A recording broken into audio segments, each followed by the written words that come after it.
नमस्ते प्रणाम। हम किरण शर्मा, हम मंजू शर्मा अपना यूट्यूब चैनल पर सबके स्वागत करे छी। नमस्ते प्रणाम सब दीदी भाई जी के प्रणाम, सब यूट्यूब फैमिली के प्रणाम, जते चाची माई गीत सुनबे सबके प्रणाम। और हम दोनों देवरानी जेठानी जा रहल छी बहुत प्यारा सा कजरी गीत गावा। अहाँ सब जरूर धान रोपनी कजरी गीत गाब। अखन धान के रोपनी हमरा सबके खेत में बड़ चले छी। देखे छी सब आदमी रोपा जाए छथिन सुबह सुबह, तो वही पेटा गीत हम सब गावे जा रहल छी। बहुत प्यारा सा गीत है, जरूर अहाँ सब सुना और कमेंट करके जरूर बताएब किनका सबके पसंद पड़ल ई कजरी गीत। धान रोपनी कजरी गीत देखिए दुल्हा कथी कह रहल छथिन, दुल्हन की समझा रहल छथिन गीत में सुनिए। बहुत प्यारा सा कजरी गीत है, अहाँ सब जरूर से जरूर सुनम और जरूर सपोर्ट हमरा सबके करब।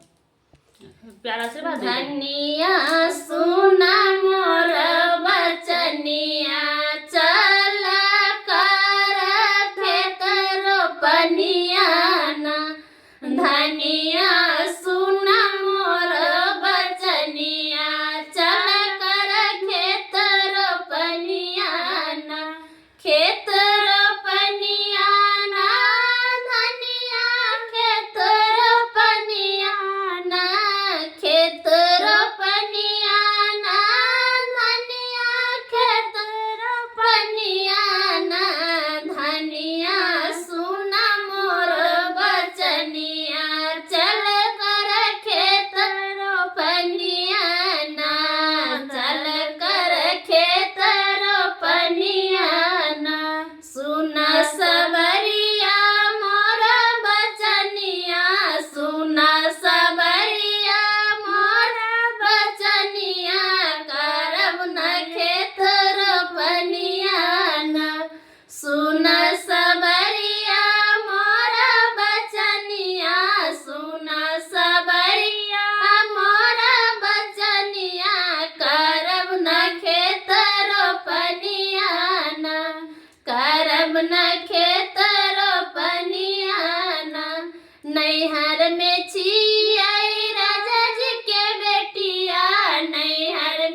करब न खेत रोपनिया ना सुन सबरिया मोरा बचनिया सुन सबरिया मोरा बचनिया करबै न खेत रोपनिया ना करबै न धान रोपनिया ना सुन हे धनिया मोरा बहनिया सुन हे धनिया मोरा कहानिया चल कर खेत रोपनिया ना मान हे धनिया मोरा कहानिया मान हे धनिया मोरा कहानिया चल कर